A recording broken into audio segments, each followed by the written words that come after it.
Hi, hello everyone. Hello. I'm Valentina.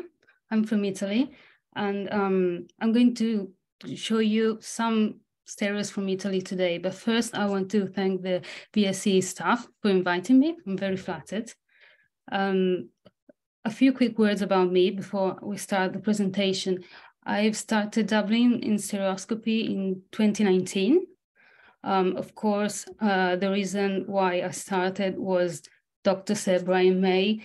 I saw a stereo of the asteroid called Bennu on his Instagram, and I was immediately hooked from there. Now that we've got that aside, we can start.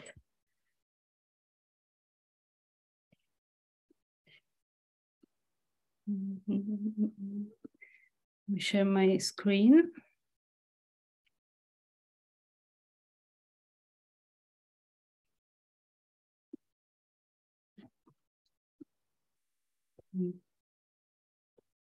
Okay.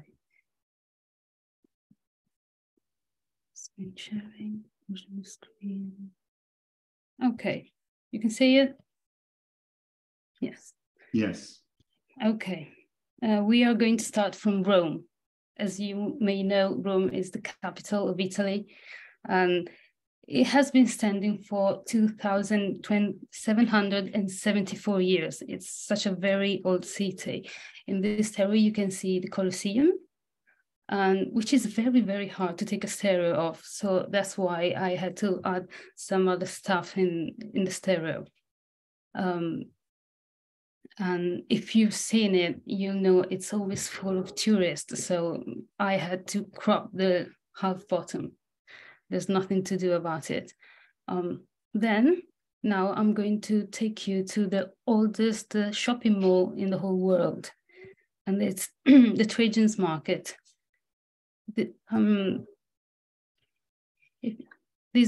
Maybe it's a bigger stereo, you can see it.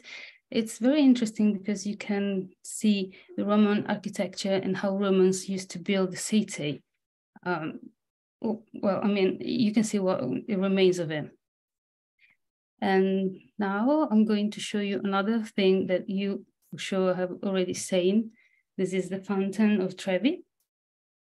Sorry, Val, can you move your cursor to the out of the screen because we see it? Okay. Great, thank you.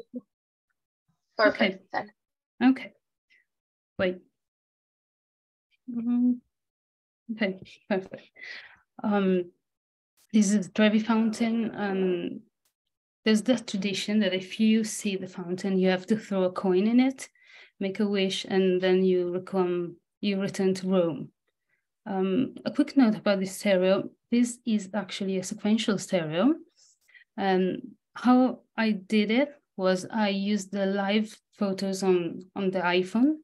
I'm sure the Android phone have similar thing, but I don't know. I'm not sure how it's called. However, with the live photos, you can turn your photo into a mini long exposure photo, and that's how you can take stereos of fountains of water. It doesn't always work, but in this case, I think it worked nicely. And now I'm going to cheat a little bit because I'm going to take you abroad, still in Rome, but abroad. I'm going to take you to the Vatican City.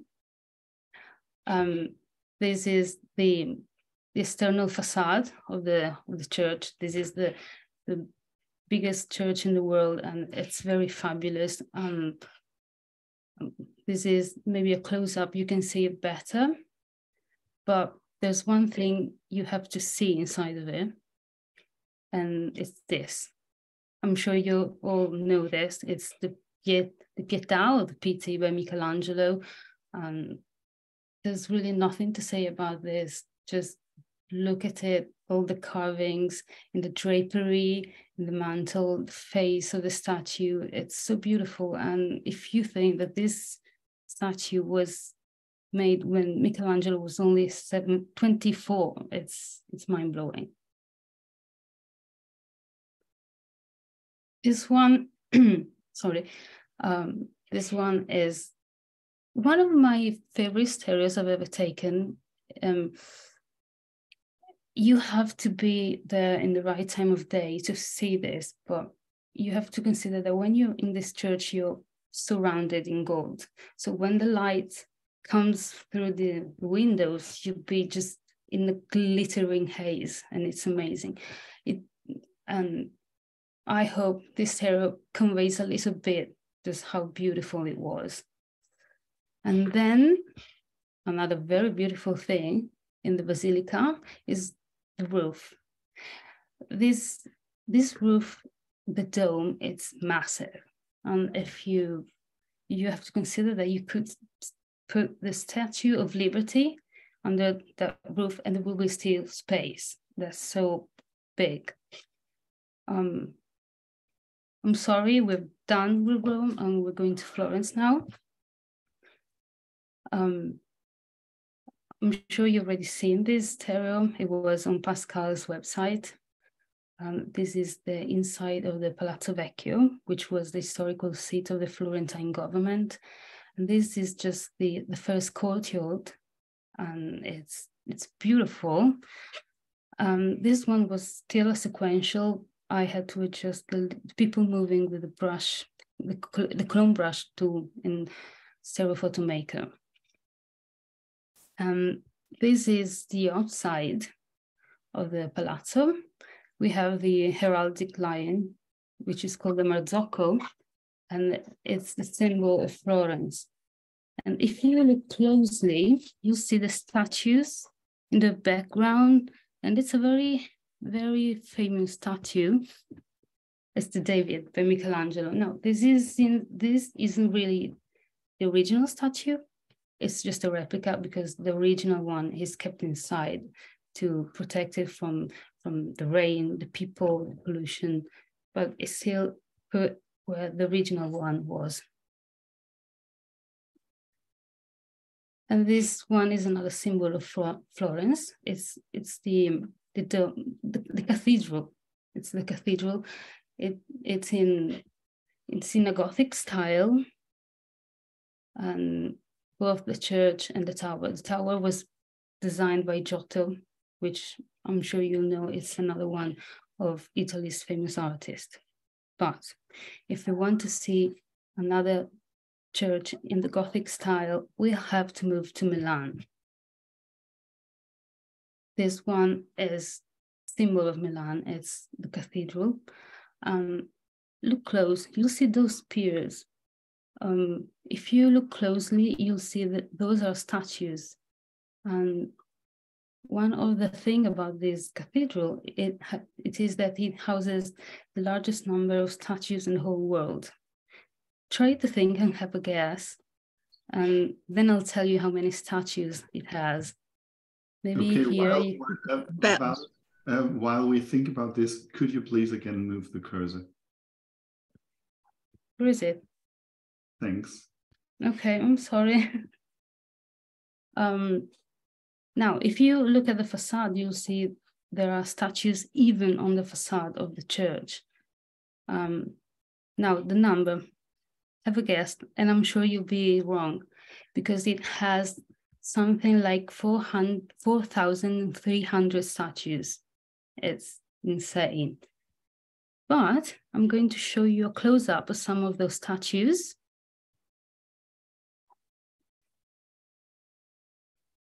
Look at that statue on the left. Maybe it looks familiar. No? No? That statue is called La Legge Nuova, or New Law. And if you see a resemblance with the Statue of Liberty, it's because it actually inspired the Statue of Liberty. But now we're going to go from sacred to profane. And I'm sorry, but this is another symbol of Milan. And this is a very controversial work of art, of course.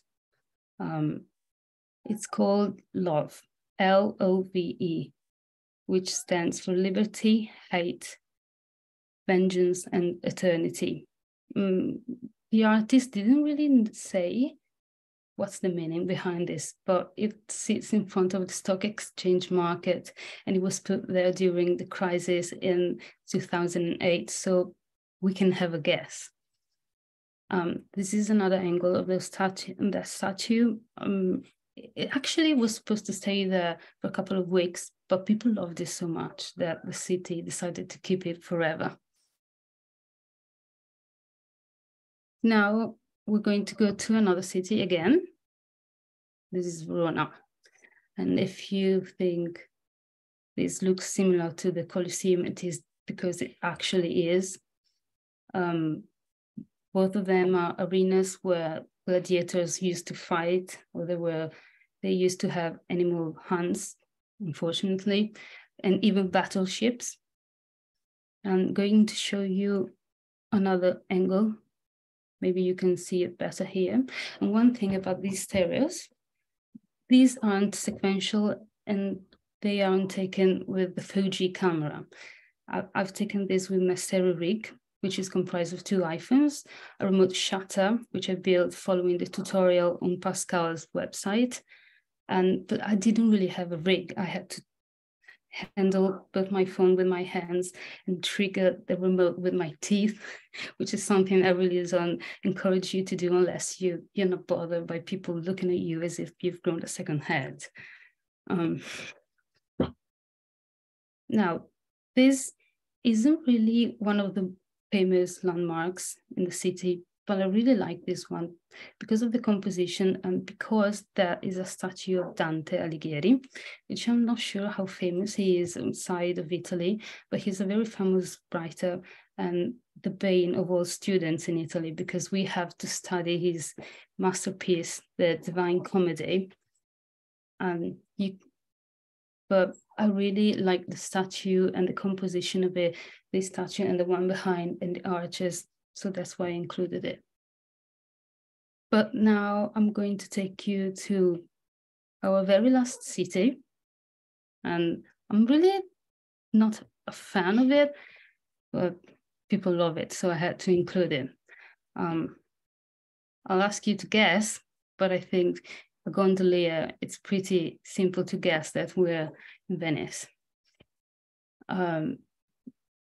Now we have another hyperstereo for Pascal. This one, I've taken this one from a moving cruise ship. A few years ago, cruise ships were allowed to sail through the Giudecca Canal, which is this huge canal that goes through the city, and you'll see lots of jewels like this church and the skyline. And if you look in the background on the right, you'll see a tower that is the Angel Tower, which is a very iconic tower in a much more iconic square. And I'm sure you'll recognize it immediately. It's the St. Mark's Square. Again, this one is a hyperstereo taken from a cruise ship, so it's not perfect.